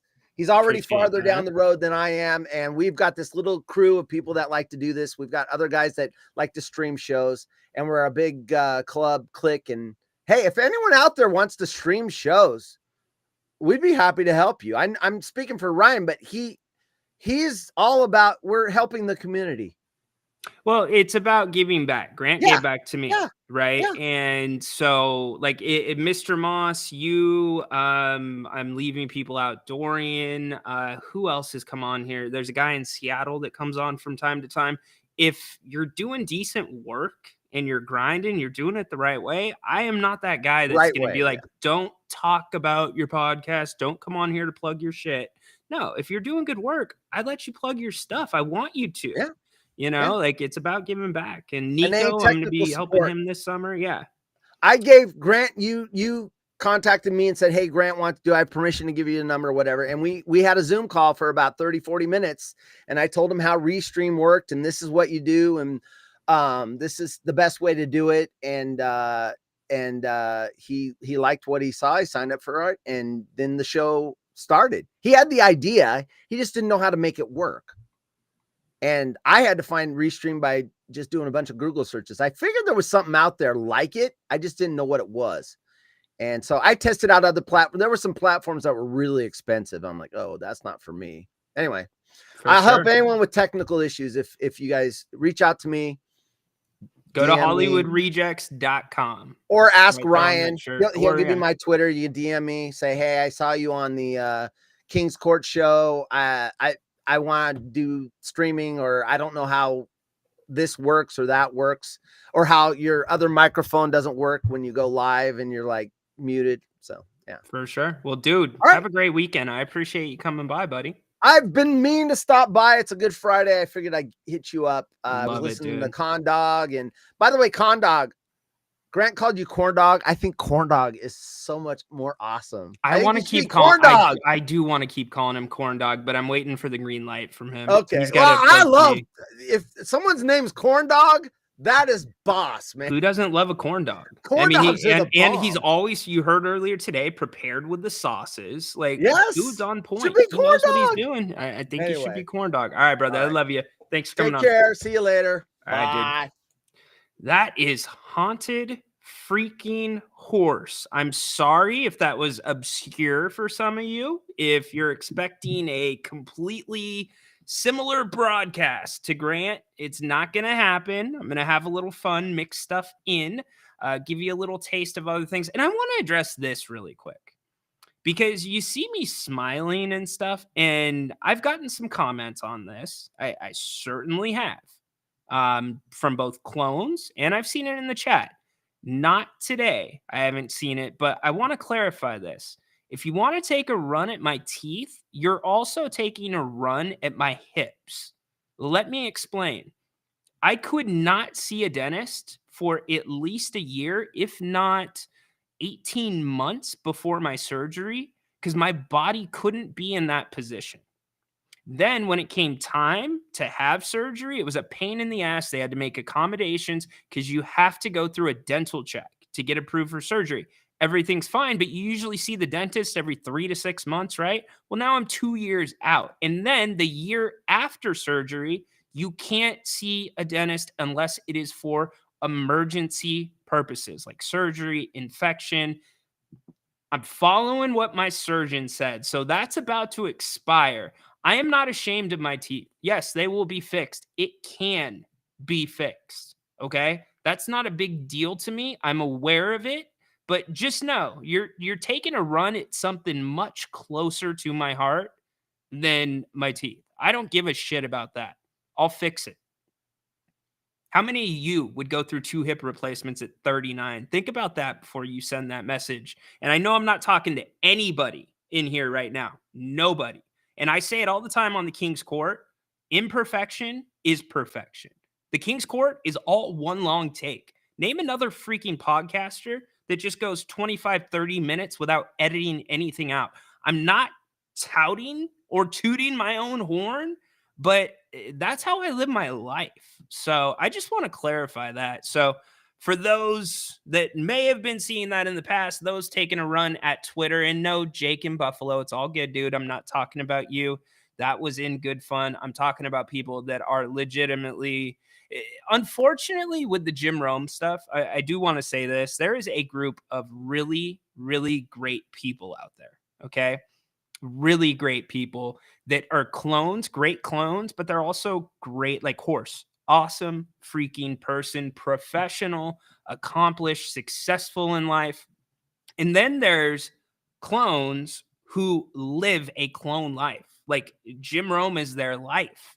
Like finding jokes, finding information about people, zooming in on the stupidest shit and trying to affect somebody's job, ruin their lives. There's people that do that. They're that hardcore into that show. And so that's why I kind of bring that up about like the tea thing, because there's some hateful people out there. And I see all you commenting. I really appreciate that. And I appreciate your guys' support. You get that. But Haunted Horse is not one of them. We don't live a clone lifestyle yet. You know, some of you guys ever want to get run on the Jim Rome show? This is the advice. V and I said this on the podcast. If you ever want to get run, try not to get run. And I'm not talking about being hung up on the show. I'm talking about try not to do something funny. Try just to be yourself. Those are when the best moments come out. That's why I have a library of sound clips. I have sound clips that get played every time they talk about the Kings now, because those things just happened. They weren't planned. It was what it was. And that's how, like, our group of Rome guys, that's how we do it. So if you want to get closer to that show, that's how you do it. And I know there's a lot of people that are big Romy guys. We are as well. Yeah, D'Lo and KC, they do good work. I think that it's, I'm not going to comment on it at all. They do good work. I like what they're doing at 1320. Question, could Grant ever live stream, call a game here, not show the game, but do a radio call? No, he could theoretically. But the delay, that's the problem. You would have to be like, you'd have like Dirk. If you wanted to just tune into Grant, then that's the only thing you're tracking or listening to when it comes to the game, because his stream or whatever he's watching is probably going to be at a different time than ours is. And yeah, so to answer that, but there is actually a new program that allows you to do that, believe it or not. And it's through NBA League Pass. Grant does not have, as far as I know, motivation to really do that. We're getting some more Haunted Horse love yet. Okay, Corn Dog, I love it. Horse, appreciating the love. Cool. You should check it out. Again, it's a different show. It's a very different show, but nothing that is offensive. Oh, and that was the other thing. I appreciate that.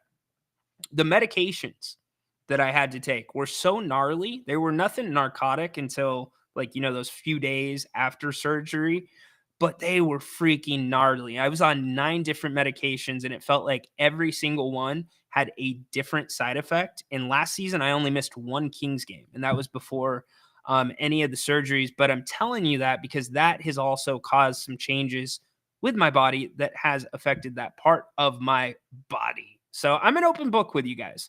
You know that I'm always going to give it to you real. And that's what I love about everybody that tunes in. People talking about a smile, that's social media and bullshit. Yeah, I get it. Yeah, ignore the trolls. I do. And that's why it's not to put them on blast. It's more of just like a PSA, like, hey, I don't give a shit. And I don't know if you guys give a shit. Everybody's different, right? When it comes to that, some people take the bait, some people don't. But you know, if you see me, somebody that, you know, is trying to do something in this business, somebody that's heavily involved in the Rome show, not giving a shit, maybe you should think about not giving a shit too when it comes to all those people. Because anytime we correspond with the Rome show, it usually sets off a shit ton of reaction. I wasn't sure if I wanted to say shit there. But Ryan, send me their name and I'll break their fingers. BJ, I like it. No, I'm just kidding. Of course. Thank you, buddy. I love you too. Hey, Ryan, do you talk NFL? Yeah, we do everything here. Great question, Riley. That's why we got the phone line. So Kings during the season, you're going to get a heavy Kings influence. Outside of the season, you're going to get a lot more of the inside Kings. You're going to get the draft breakdowns here. You're going to get what I'm hearing from my sources. You're going to get what I'm hearing from people that I talk to, whether it's players, etc. And then obviously my own due diligence. My process is my process. I don't follow anybody else's, and I'm able to kind of find things and point things out, or at least I feel like I can, that some people don't catch, regardless if they're working on TV, on a radio station, or just watching the game at home.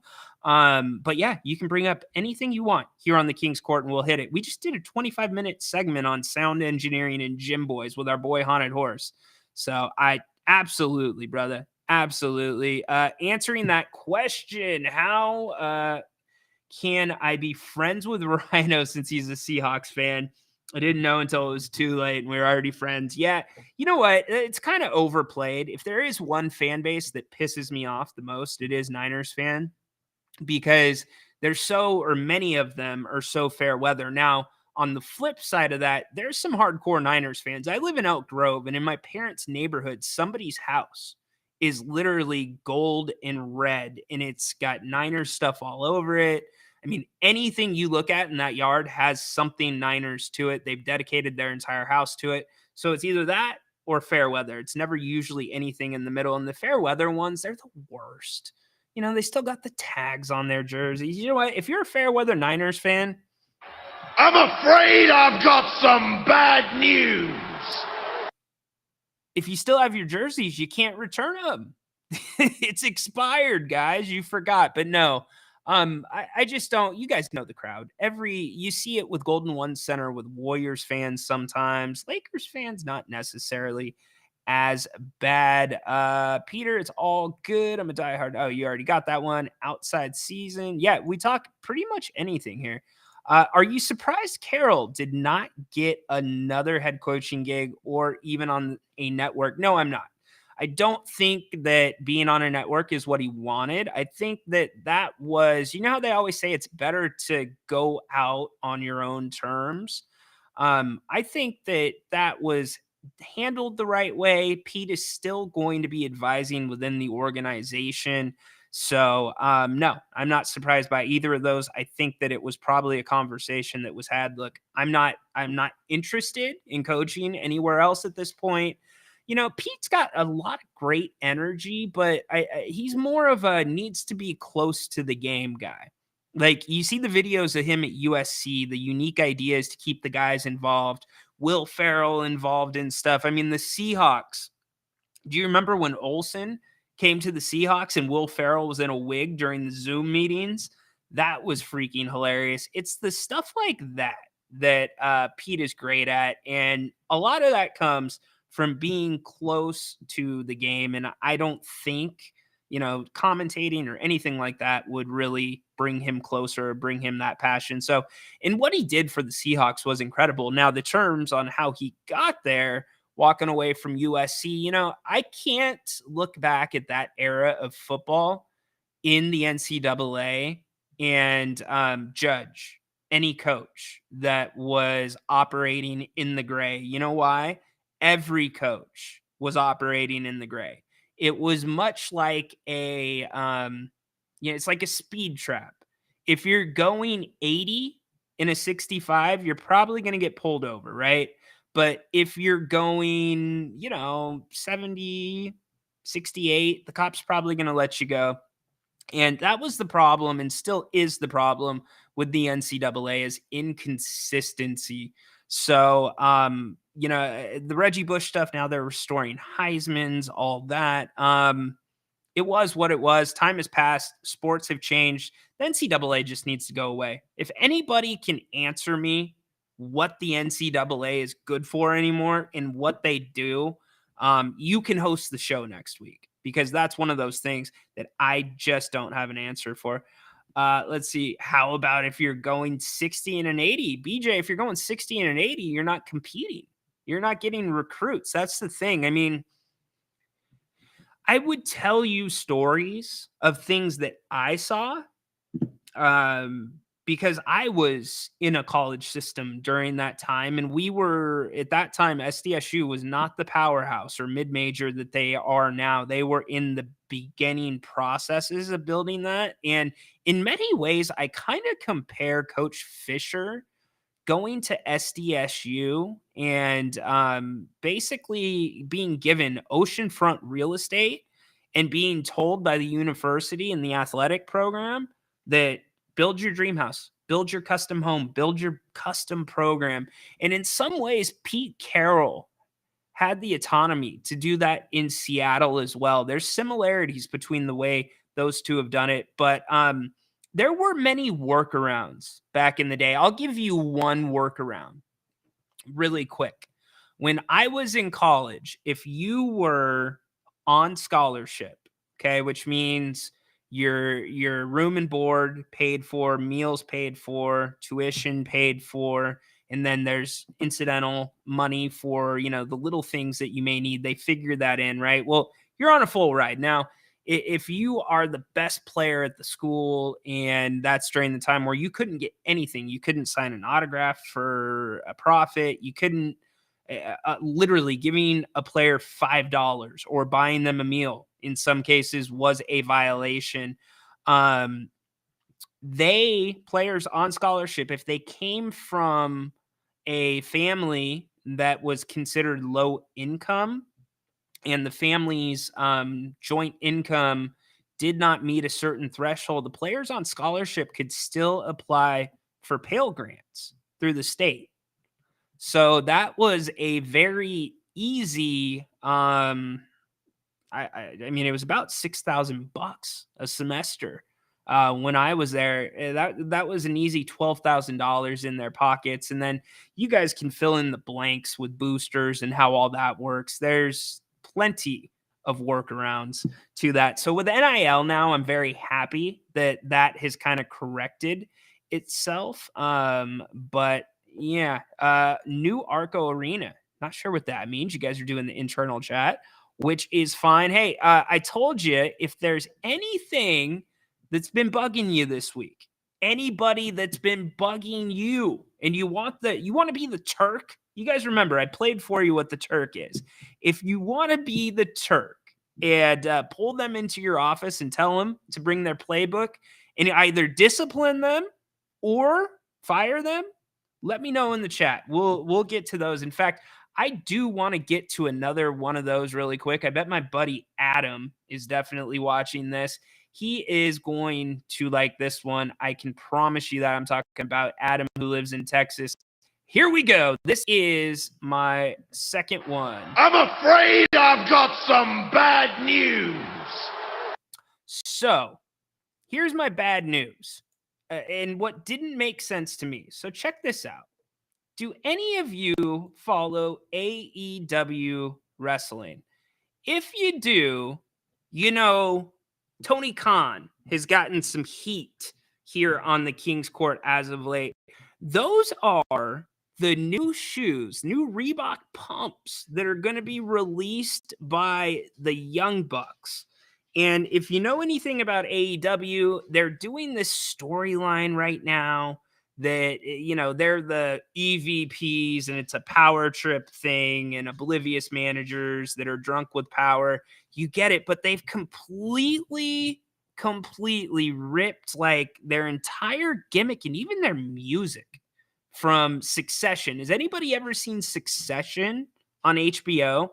Listen to the Bucks theme music and then listen to that. Well, the reason that I've got some bad news for I'm them afraid I've got some bad news.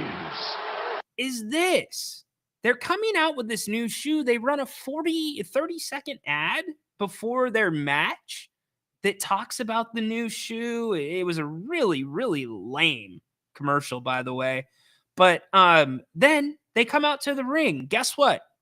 They're not even wearing their new shoes. What? You're not wearing the shoes? Like, when I was a kid, you guys remember? Do you remember this? When it was the playoffs, I might be blowing some people's minds here. You might not know this, but when Michael Jordan played in the playoffs, that is when you always got your first glimpse at what the new Jordans coming out later that year were going to be. Almost a year ahead, you found out what they looked like. So you guys remember in Utah, he was wearing, I believe he was wearing the 13s in Utah. Or maybe that's when the 13s were out. So not only could we not wait for Jordan to come out with the shoes, we wanted to see him, but we wanted to get in and buy him. But he always did that perfectly, right? The Young Bucks, like, you are no Michael Jordan. By the way, I didn't even know Reebok was still around until I saw this commercial. So do your buddies Reebok a favor and wear the shoes up until the next pay-per-view when the shoes are released. Isn't that the best advertising you can do, Young Bucks? I'm just saying, you guys are just not, and it's not even a wrestling storyline thing. Y'all are just dropping the ball over at AEW, and you've got a lot of good talent. So I'm afraid I've got some bad news. I've got some bad news. Young Bucks, whoever is running this marketing campaign, guess what? You're fired. You're cut. Give us your playbook. You need somebody new. If you need Haunted Horse or I to run it, we will definitely be doing that. I don't know. I haven't seen enough of them, to be honest with you. I knew who they were, but before AEW started, I never went online and watched their matches. Yeah, TK, a bad rider. TK, were you here, Romanowski, a couple weeks ago? I lit him up for almost an entire week, and I tried to stay away from it, and it wasn't even just wrestling based. It's when he wore the neck brace to the draft, and then he kept doubling down on it. It was a bad look. Reebok, Walmart brand now. Okay. All right. I can't wait. New shoes, of course. Is that Jericho? No. The Roy family? Yes, the Roy family. Exactly, Riley. Exactly. Listen to the Succession theme song and then listen to the Young Bucks theme. They're exactly the same. Literally exactly the same. Riley hopping back in. What rookie QB you have making the biggest impact this year? It's going to be Caleb Williams. I really think it will be. Some people think Penix might get in there in Atlanta with the whole Cousins situation. Is he going to be hurt? Is he not? Is he going to be ready to go to start the season? Is that Achilles going to hang or work out? He had that same surgery that Aaron Rodgers had. So all of that's still up in the air. But the Bears have gone all in with Caleb Williams. And I get there's some questions about him off the court, right? Or off the court, off the field. You know, he wanted a percentage of ownership. He had a different draft process. But here's the reality. You know, with the NFL draft, the process has been the same for how long? 30, 40, 50 years? Just in the last few years, has it been these guys earning money in college with their NIL money? And that better positions them as business people, and they have brands. So now the franchise has to consider, that brand, unfortunately, and the players can push that. But what I liked about Chicago is they're getting him weapons, Roma Doomsday. My goodness, I can't wait to see that connection in Chicago. Now, will they be able to protect him? Here's what I know. Sean Salisbury comes on every Monday with Grant and I during the football season, and he said Caleb Williams is the real deal. Now, the whole thing about crying on the sideline and maybe not being a team guy, I can't speak to that. I do know this. USC had no defense this year, none whatsoever. So it'll be interesting. I think Caleb, he has been pro ready. And in fact, if you want to talk about somebody, I hate to make this comparison, but he's got, or at least he's had this Mahomes tag on him, even some saying better than Mahomes. And I know they were drafted in much different spots, but they've been saying that before any of the USC stuff came. And quite frankly, can any of you name somebody that won a Heisman Trophy and then returned to school and had another really successful year? I just can't think of anybody off the top of my head. And I was trying to think about that. not too long ago. My bad, Baki. I must have missed it. As you said, I will go back and check that. Yeah, exactly right, Riley.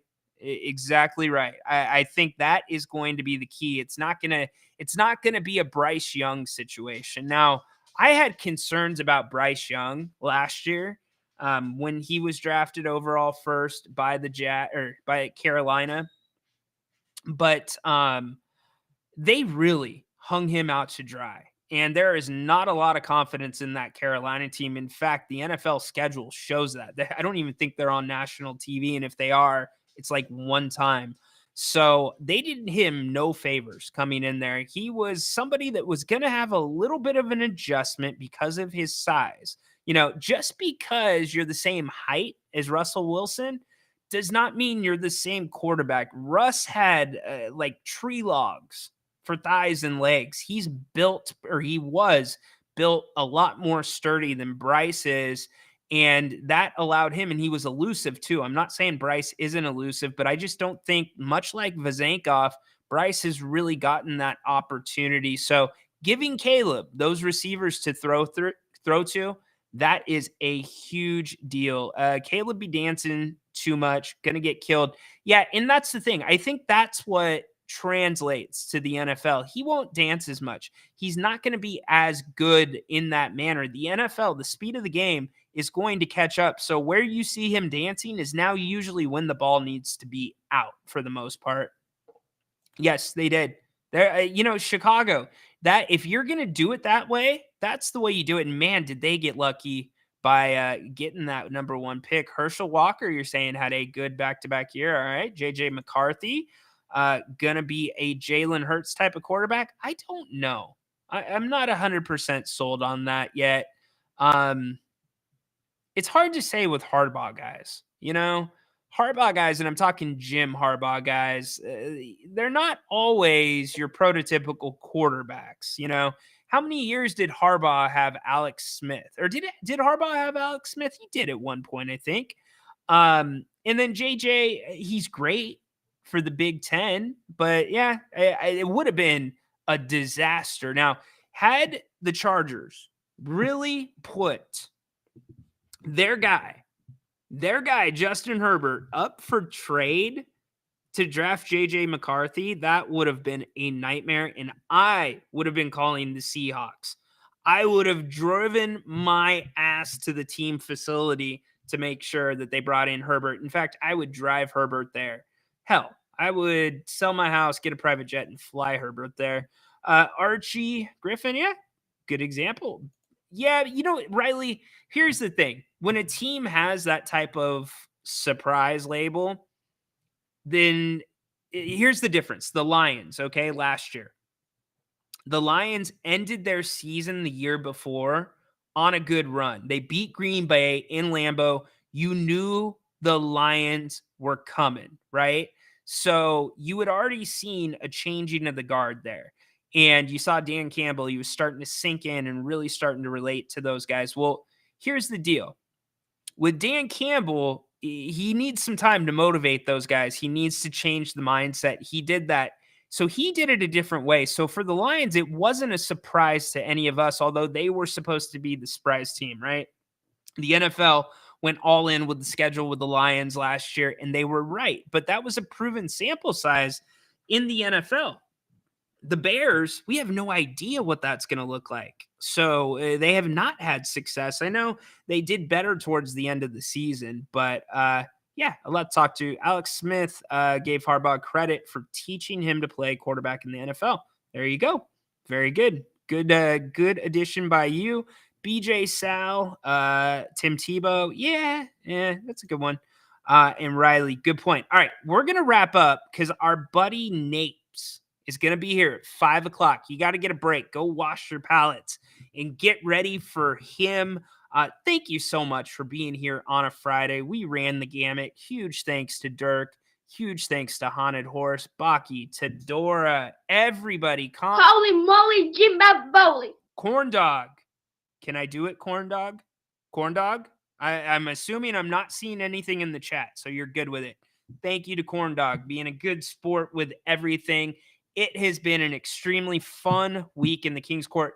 Look, this is how these shows go. I had about 20 or 30 minutes of Scotty Scheffler stuff ready to go. I had all the audio. I had his press conference. I had his attorney. We were all dialed in, ready to talk golf, and we did it for about 15 minutes, or what was it, 7 minutes. So I appreciate all you. This is the beauty of the King's Court. It is not just about basketball here. Spread that word for me. Let people know that. I understand that, we're pigeonholed with our name, the King's Court, to a degree, because that's what we principally focus on. But this should be, we're hoping to make this your place for Sacramento sports before your drive home. And everybody seems to be responding very, very well to it. And I can't thank all of you enough. And I know I speak for Grant by saying thank you as well. We are both very grateful for all of you, literally. So make it a great weekend. We're going to make it a boys' weekend. I think the little man and I are going to be hitting Dave and Buster's tomorrow. We were out there last weekend. That was a lot of fun. He loves that place. They have Plinko there. And every time, last time was the first time he didn't hit the jackpot on Plinko. He's got a knack for that game. So maybe we'll go out. He's trying to earn enough credits for an icy machine. It's pretty cool. I'm down with that, even though I won't drink any of them. And by the way, again, as always, I will plug this. If you ever want to donate to the channel, if you ever have ideas about the channel, reach out. All donations go directly back into If You Don't Like That and the King's Court, but donations are not necessary. Your support is more than enough. They are simply appreciated. So thank you all so much. Make sure you make it a great weekend. We're getting out of here at just about 2 hours. You realize a 2-hour show like this on the radio is like a 3.5, 4-hour show? We don't have commercials here, so that's pretty cool. All of you, we all come together. We're building this community, which I think is really cool too. We're learning each other's personalities. All of you are the OGs with the King's Court. So I got a message for you. I don't plan on going anywhere, like anywhere. So this market, I'm going to shake it up. I really am. And we're doing that right now. We're going head to head with everyone.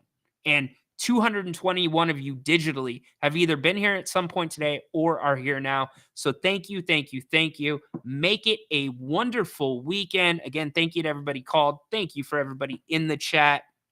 Go Kings. Tadora, hit it. Holy moly, Jimbaboli. Uh-oh. I'm afraid I've got some bad news. I've got some bad news. Court is dismissed. Live court is dismissed until Monday. We'll be back at 2:00 live. And then don't forget, you can always check out, I'll have 2 new episodes this weekend, audio only on the King's Court, Spotify, Apple Podcasts. And then Grant, he's right back here in just an hour. So come support him. Make it a great one. Court is dismissed.